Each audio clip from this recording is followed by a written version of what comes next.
Hello friends, welcome to moms little kitchen. இப்போ தான் நம்ம சேனலை ஃபஸ்ட் டைம் பார்க்குறவங்களா இருந்தால் கீழே இருக்க சப்ஸ்கிரைப் பட்டனை ப்ரெஸ் பண்ணி சப்ஸ்கிரைப் பண்ணிக்கோங்க. கூடவே பக்கத்தில் இருக்க பெல் ஐக்கானையும் ப்ரெஸ் பண்ணிக்கோங்க. அப்படியே ஆளுங்கிற ஆப்ஷனையும் ப்ரெஸ் பண்ணிக்கோங்க. அப்போ தான் நம்ம போடுற வீடியோஸ் உடனே உங்களுக்கு நோட்டிஃபிகேஷனாக கிடைக்கும். இன்றைக்கி நம்ம இந்த கப் அண்ட் சாசர் எப்படி செய்கிறது அப்படின்னு தான் பார்க்க போகிறோம். ஏற்கனவே இந்த கப் எப்படி செய்கிறது அப்படின்னு சொல்லிட்டு வீடியோ போட்டிருக்கேன், தேவைப்படுறவங்க பாருங்கள். அதுக்கும் கீழே இருக்குல்ல அந்த ரவுண்டு பிளேட்டு, அது எப்படி போடுறது அப்படின்னு தான் இந்த வீடியோவில் நம்ம பார்க்க போகிறோம்.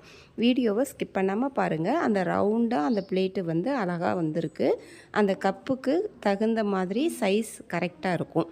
இது வந்து ஒரு ரிட்டன் கிஃப்ட் கொடுக்கறதுக்காக போட்டிருக்கேன். 20 பீஸ் வந்து ரிட்டன் கிஃப்ட் கொடுக்கலாம் அப்படின்னு சொல்லி போட்டது. இது ரொம்ப அழகாக வந்திருக்கும். இந்த கப்பு பாருங்கள் எவ்வளோ அழகாக வந்திருக்கு. இந்த கப்பு வந்து ஏற்கனவே போட்டு காமிச்சிட்டேன். இப்போ அந்த பிளேட் மட்டும் எப்படி போடுறதுன்னு பார்க்கலாம் வாங்க. வீடியோவை ஸ்கிப் பண்ணாமல் பாருங்கள். இப்போது இந்த பிளேட் போடுறதுக்கு ஒயர் கட் பண்ணிக்கலாம். 1 2 அடியில் ஒரு ஒயர் கட் பண்ணிவிட்டு மீதி எல்லா ஒயரையும் அதை வச்சே கட் பண்ணிக்கலாம். மொத்தம் 7 ஒயர் கட் பண்ணிக்கோங்க. 2 அடியில் 7 ஒயர் கட் பண்ணி எடுத்துக்கோங்க. இப்போ கட் பண்ண ஒரு ஒயர் எடுத்து இந்த மாதிரி சமமாக மடிச்சுக்கோங்க. மடிச்சுட்டு கட்டோடு இருக்கிறத எடுத்து அதையும் பாருங்கள் அளந்து அந்த அளவே அளந்து கீழே வரைக்கும் கொண்டு வந்து அதை மடக்கி பின்பக்கம் வச்சுக்கோங்க. மேலே இருக்கிறது கட்டோடு இருக்கணும், அளந்தது பின்பக்கம் இருக்கணும். இப்போ அந்த மேலே மாட்டுங்க. மாட்டிட்டு இப்போது கீழே இருந்து அடிப்பக்கத்து ஒயர் எடுத்து மேலே வைங்க. அதே மாதிரி இதில் அளந்து விட்டோம்ல அந்த ஒயர் அடியில் இருக்கும். அந்த ஒயரை எடுத்து அந்த மேலே அந்த ஹோல்ஸில் விடுங்க. அந்த லூப் மாதிரி இருக்கும்ல அதில் விட்டுட்டு டைட் பண்ணிங்கன்னா முடிச்சு கிடச்சிரும். இதுதான் பேசிக் நாட்டு. மேலேயும் கீழேயும் சரியாக இருக்கான்னு பார்த்துக்கணும். அந்த கட் பண்ண ஒயர் அது கீழே அதிகமாக இருந்தால் மேலே தள்ளி விடணும், மேலே அதிகமாக இருந்தால் கீழே கொஞ்சமாக தள்ளி விட்டு இந்த மாதிரி கரெக்டாக இருக்கா அப்படின்னு பார்த்துக்கணும். ஃபஸ்ட்டு ஒயர் ஜாயின் பண்ணும்போது மட்டும் அந்த மாதிரி பார்த்துக்கணும். சைடுலையும் அதே மாதிரி பார்த்துக்கோங்க. இப்போது இந்த மாதிரி வச்சாச்சு. வலது கை பக்கம் கட்டோடு இருக்கிறது இருக்கணும். இப்போது 2வது ஒயர் கட் பண்ண ஒயர் எடுத்துகிட்டு சமமாக மடிச்சுக்கோங்க. கட்டோடு இருக்கிறத ஃபஸ்ட்டு மடிங்க. மடிச்சுட்டு அது மேலே இதை மாட்டுங்க. இப்போ கட்டோடு இருக்கிற ஒயர் எடுத்து இப்படி மேலே வைங்க. கீழே இருக்கிற அடிப்பக்கத்து ஒயர் எடுத்து அந்த ஹோல்ஸில் விட்டுட்டு இந்த மாதிரி இழுங்க. இது மாதிரி தான் கட் பண்ணி வச்ச எல்லா ஒயரையும் நீங்கள் ஜாயின் பண்ணணும். மேலேயும் கீழேயும் சரியாக இருக்கான்னு பாருங்கள். கீழே அதிகமாக இருந்தால் மேலே தள்ளி விடுங்க. இப்போ கொஞ்சம் மேலே அதிகமாக இருந்துச்சு, அதனால் கீழே தள்ளி விட்டு அதை போட்டுட்டேன். இதே மாதிரியே மீதி எல்லா ஒயரையும் ஜாயின் பண்ணியாச்சு. சைடில் போகிற ஒயர் அளவு அளந்து அதை கட் பண்ணி விட்டுருங்க கட்டோடு இருக்கிறத. இப்போ மறுபடியும் கட்டோடு இருக்கிறது எடுத்துக்கலாம். சைடில் போகிற ஒயர் அளவு அளந்துக்கோங்க. அளந்து அதை மடக்கி பின்பக்கம் வச்சுக்கோங்க. மேலே போகிற ஒயரை ஃபஸ்ட்டு மடிச்சுட்டு அது மேலே இதை மாட்டுங்க. கீழே தொங்குற ஒயரை மேலே வச்சுட்டு அளந்து விட்ட ஒயரை அந்த ஹோல்ஸில் விட்டுட்டு இந்த மாதிரி டைட் பண்ணிடுங்க. இப்போது கட்டோடு இருக்கிறத ஃபஸ்ட்டு மடிச்சுட்டு மேலே போகிறத அதை சுற்றுங்க. சுற்றிட்டு இந்த மாதிரி அப்படியே வரிசையாக நீங்கள் போட்டுக்கிட்டே வரணும். ஃபஸ்ட்டு கட்டோடு இருக்கிறத மடிக்கணும். அதுக்கப்புறம் மேலே போகுதில்ல அந்த ஒயரை அதை சுற்றணும். சுற்றிட்டு கட்டோடு இருக்கிறத இப்படி எடுத்து மேலே வச்சுட்டு அந்த சுற்றின ஒயரை அந்த ஹோல்ஸில் விட்டு இழுக்கணும். அவ்வளோதான். இதே மாதிரியே அந்த லாஸ்ட்டு வரைக்கும் அப்படியே போட்டுக்கிட்டே வந்துடுங்க. கடைசி வரைக்கும் போட்டுக்கிட்டே வந்துட்டு அந்த அளவு சைடில் போகுதில்ல அந்த ஒயர் அளவு அளந்து அதை கட் பண்ணி விட்டுறலாம்.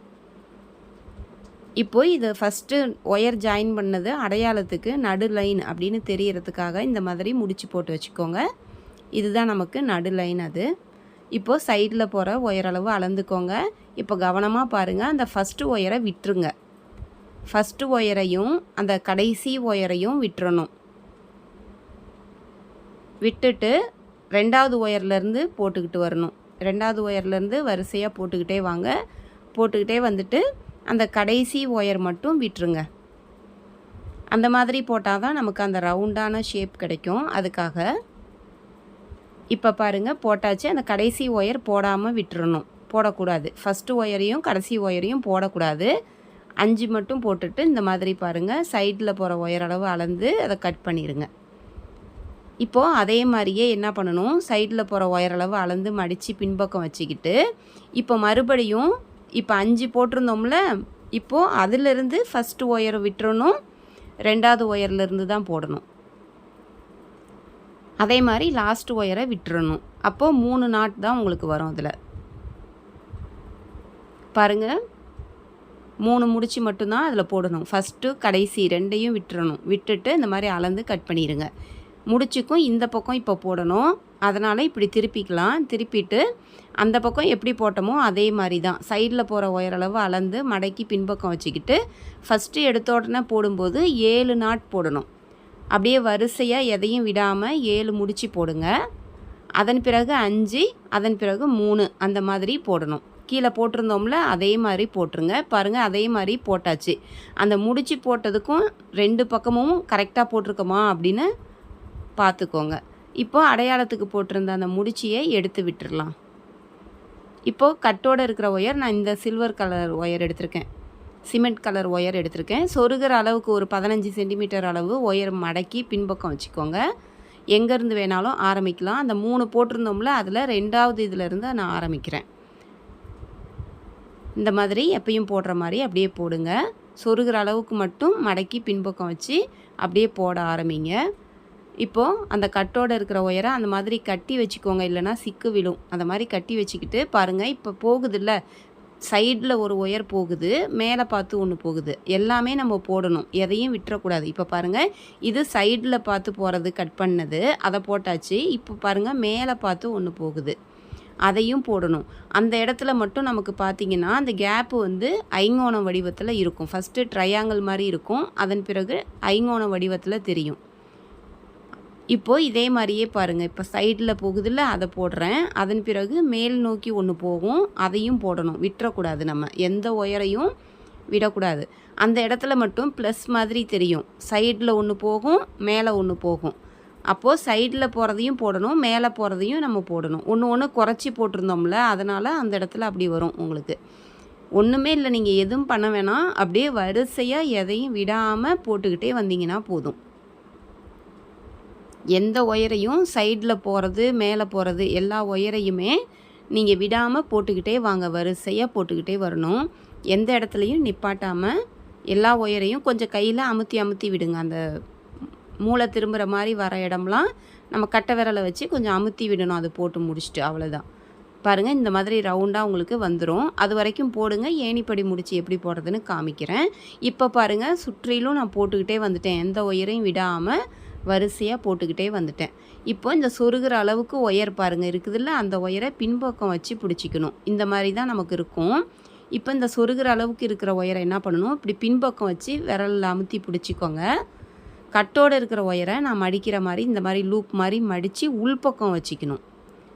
மேலே வைக்கக்கூடாது. அப்படியே அந்த கூடைக்கும் உள்பக்கம் வச்சு பிடிச்சிட்டு இந்த ஆரம்பிச்சோம்ல அந்த ஃபஸ்ட்டு அதை லூஸ் பண்ணணும். மேலேருந்து கீழே தள்ளிவிட்டு மறுபடியும் பின்பக்கத்து ஒயரை இப்படி மேலே இழுத்திங்கன்னா அந்த இடத்துல கேப் கிடைக்கும். அதில் நம்ம பின்பக்கம் கட்டோடு இருக்கிறது மடித்து வச்சுருக்கோம்ல, அதை அது உள்ளார விடுங்க. விட்டுட்டு இப்போது இதிலேருந்து அந்த முடிச்சிலேருந்தே மேலே போகுது பாருங்கள், அந்த கருப்பு ஒயரை முன்பக்கம் எடுத்துகிட்டு வந்து இந்த லூப்பில் விடுங்க. அவ்வளோதான். விட்டுட்டு அந்த கருப்பு முடிச்சியை மறுபடியும் டைட் பண்ணிடுறோம். முன்னாடி இருந்த மாதிரியே டைட் பண்ணிடுவோம். இப்போ இந்த கட்டோடு இருக்கிற ஒயரை இப்படி இருக்கும், அதை உள்பக்கம் இழுத்திங்கன்னா ஆரம்பித்தது முடித்தது 2ம் கேப் இல்லாமல் அப்படியே ஜாயிண்ட் ஆகிடும். பாருங்கள், இந்த மாதிரி தான் இருக்கும். இதுக்காக தான் நம்ம ஏணிப்படி முடிச்சு போடுறது. அந்த சொருகிற அளவுக்கு ஒயர் பாருங்கள், அதையும் இறுக்கி பிடிச்சிக்கணும். அது பாருங்கள், அதை சொருகிட்டு கூட நீங்கள் அதுக்கப்புறம் நீங்கள் ஆரம்பிக்கலாம். இப்போ இப்படி மடக்கி அப்படியே மேலே சைடில் எடுத்துகிட்டு வந்தீங்கன்னா எந்த இடத்துல வருதோ பாருங்கள், அந்த ஃபஸ்ட்டு ஆரம்பித்ததுக்கும் பக்கத்தில் இருக்கிற ஒயரு அதை அப்படியே மடக்கி மேலே கொண்டு வந்து கட்டோடு இருக்கிறத 2வது லைன் ஆரம்பிக்கிறோம். இப்படியே தான் அப்படியே போட்டுக்கிட்டே வரணும். இப்போ இந்த சொருகிற அளவுக்கு ஒயர் விட்டுருந்தோம்ல, அந்த ஒயரை நல்லா இழுத்து உள்பக்கம் சொருகி விடணும். அதையும் உங்களுக்கு காமிச்சிட்றேன். இது வந்து 2வது வரிசை. இப்போ ஃபஸ்ட்டு வரிசை போட்ட மாதிரியே அதை சுற்றிலும் போட்டுக்கிட்டு வந்துடணும். இப்போ இந்த சொருகிற அளவுக்கு விட்டுருந்தோம்ல, அந்த ஒயரை அப்படியே உள்ளார சொருகி விட்டுருங்க. பாருங்கள், இந்த மாதிரி அப்படியே சொருகி விட்டுறணும். அந்த போட்டிருக்கிறதுலையே சொருகாமல் அதுக்கும் கீழே இருக்கிற வரிசையில் அப்படியே நீட்டமாக சொருகி விட்டுருங்க. உங்களுக்கு எவ்வளோ தூரம் தேவைப்படுதோ ஒரு 5 முடிச்சிலையாவது சொருகிட்டு எக்ஸ்ட்ரா இருக்கிறத கட் பண்ணிடுங்க. அவ்வளோதான். பாருங்கள், ஏணிப்படி முடிச்சு போட்டுட்டு 2வது வரிசை ஆரம்பிச்சிட்டோம். இதை அப்படியே சுற்றிலும் போட்டுக்கிட்டே வாங்க, எங்கேயும் நிப்பாட்டாமல் போட்டுக்கிட்டே வாங்க. சுற்றிலும் நான் போட்டுக்கிட்டு வந்துட்டேன். இப்போ இன்னொரு தடவை உங்களுக்கு ஏணிப்படி முடித்து காமிக்கிறேன். ஃபஸ்ட்டு கட்டோடு இருக்கிறத இப்படி மடக்கி பின்பக்கம் வச்சுக்கணும், அதாவது உள்பக்கம் வச்சுக்கிட்டு இப்போ 2வது வரிசை ஆரம்பித்தோம்ல அந்த முடிச்சியை லூஸ் பண்ணுறோம். மேலேருந்து கீழே தள்ளிவிட்டு மறுபடியும் கீழே இருக்கிறத பின்பக்கத்து ஒயர் அப்படி மேலே தள்ளி இழுத்திங்கன்னா கேப் கிடைக்கும். அது உள்ளார பின்பக்கம் மடித்து வச்சுருந்ததை விட்டுட்டு மேலே போகிற கருப்பு ஒயரை அந்த சில்வர் ஒயர் கேப்பில் விட்டுட்டு இந்த மாதிரி டைட் பண்ணுங்கள். டைட் பண்ணிவிட்டு இப்போ உள்பக்கம் வந்து அந்த சில்வர் ஒயரை இழுத்திங்கன்னா கட்டோடு இருக்கிறத இழுத்தாக்க இப்படி உள்பக்கமாக இருக்கும். அவ்வளவுதான், ஏணிப்படி முடிச்சு இதுதான், ரொம்ப ஈஸி. இப்போ மடக்கி அப்படியே சைடில் கொண்டு வந்து அடுத்து 3வது வரிசை ஆரம்பிக்கணும். இதே மாதிரி தான் நீங்கள் கூடைப்பை எது போட்டாலுமே இந்த மாதிரி போடுறது. ஏணிப்படி முடிச்சு போடாமல் போட்டாக்க ஒரு வருஷம் ஹைட்டாகவும் ஒரு வருஷம் கம்மியாகவும் தெரிகிற மாதிரி இருக்கும். நமக்கு ஈக்குவலாக தெரியணும், சமமாக தெரியணும் அப்படின்னா நம்ம ஏணிப்படி முடிச்சு போட்டு தான் போடணும். இப்போ பாருங்கள் 1 2 இது 3வது வரிசை. மறுபடியும் சுற்றிலும் போட்டுக்கிட்டே வந்துட்டு ஏணிப்படி முடிச்சு போட்டு நம்ம அதை முடிக்கணும். இப்போ சுற்றிலும் போட்டுக்கிட்டே வந்துட்டேன், மறுபடியும் ஏணிப்படி முடிச்சு போடுறேன். இந்த 3 வரிசையோடு நமக்கு போதுமானதாக இருக்கும். ஒயர் நான் சொன்ன அளவே கட் பண்ணிக்கோங்க. இதை விட கம்மியாக விடலாம் சைடில் அப்படின்னு நினச்சிக்கிட்டு கம்மியாக விட்டிங்கன்னா நீங்கள் போடும்போது கஷ்டமாக இருக்கும். அதனால் இப்போ நான் சொன்ன அளவே கரெக்டாக கட் பண்ணி போடுங்க. இப்போ ஏணிப்படி முடிச்சு போட்டாச்சு. இதுக்கு மேலே நமக்கு தேவையில்லை, மொத்தம் 3 வருஷம் தான் நமக்கு வேணும். அதனால் இதுக்கு மேலே அதை போட தேவையில்லை. இதை சொருகிற அளவுக்கு ஒயர் விட்டு கட்டோடு இருக்கிறத கட் பண்ணிடலாம். இப்போது உடனே அதை சொருகி விட்டுருங்க. அதுக்கு கீழே இருக்க வரிசையில் அப்படியே கீழ்ப்பக்கமாக இல்லை சைடில் எங்கே வேணாலும் உங்களுக்கு எப்படி வேணுமோ அந்த மாதிரி அதை அப்படியே சொருகிடலாம். அதுக்கும் கீழே இருக்க வரிசையில் நீட்டமாக கீழேயும் சொருகலாம். அப்படி இல்லைன்னா நீங்கள் போட்டதுலேயே சொருகாமல் அதுக்கும் அடுத்த நாட்டில் அப்படியே வரிசையாக எந்த பக்கம் வேணாலும் சொருகலாம். கொஞ்சம் தூரம் சொருகிட்டு எக்ஸ்ட்ரா இருக்கிறத கட் பண்ணிடுங்க.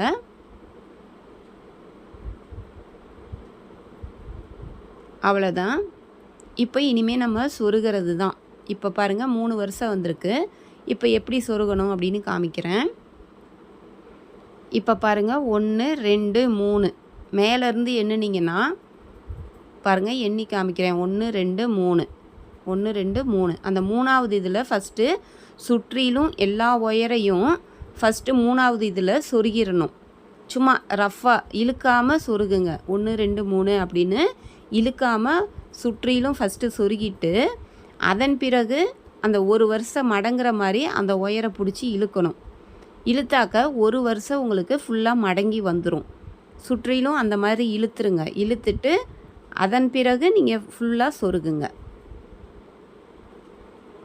கொஞ்சம் தூரம் சொருகிட்டு ஒரு ஒயராக நீங்கள் கட் பண்ணிடுங்க. இப்போ நான் ஒன்று வந்து உங்களுக்கு சொருகி காட்டுறேன் எப்படின்னு பாருங்கள். இது மாதிரி நல்லா இழுத்து கொஞ்சம் தூரம் சொருகிட்டு அந்த நீட்டத்தில் அந்த இடையில போகாத மாதிரி பார்த்துக்கோங்க. சொருகும்போது பின்பக்கம் பார்த்தாலும் அந்த கேப்லலாம் கிராஸ் ஆகக்கூடாது ஒயரு, அந்த மாதிரி பார்த்துக்கணும். அந்த முக்கோணம் மாதிரி ட்ரையாங்கிள் மாதிரி வரும்ல, மூளை திருப்பின மாதிரி வரும், அந்த இடத்துலலாம் வரும்போது அதிலிருந்து வர லைன்லேயே சொருகுங்க. அதாவது ஒரு ஒயர் சொருகிருப்போம், அந்த வரிசையிலேயே இன்னொரு ஒயரும் சொருகிற மாதிரி தான் நமக்கு வரும். இப்போ சுற்றிலும் இதே மாதிரி பாருங்கள், அப்படியே சொருகிட்டு கொஞ்சம் தூரம் சொருகிட்டு கட் பண்ணணும். பாருங்கள் இந்த மாதிரி கட் பண்ணிட்டேன். ஆப்போசிட்டில் இப்படி சொருகிட்டு மறுபடியும் அங்கே இருக்கிற ஒயரை இதுக்கு நேராக அந்த சொருகுனது மேலேயே சொருகிற மாதிரி நமக்கு வரும். இந்த மாதிரி நல்லா சொருகிட்டு கட் பண்ணிடுங்க. பார்த்தா நல்லா இருக்கும், அந்த பிளேட் வந்து ரவுண்டாக நல்லா இருக்கும். நல்லா அப்படி கை வச்சு அமுத்தி விடுங்க. மேலே அந்த கப்பு எப்படி செய்கிறது அப்படின்னு சொல்லிட்டு ஏற்கனவே நான் போட்டிருக்கேன், வீடியோ போட்டிருக்கேன். அதனால் தேவைப்படுறவங்க அந்த கப்பு எப்படி செய்கிறதுன்னு பார்த்துக்கோங்க.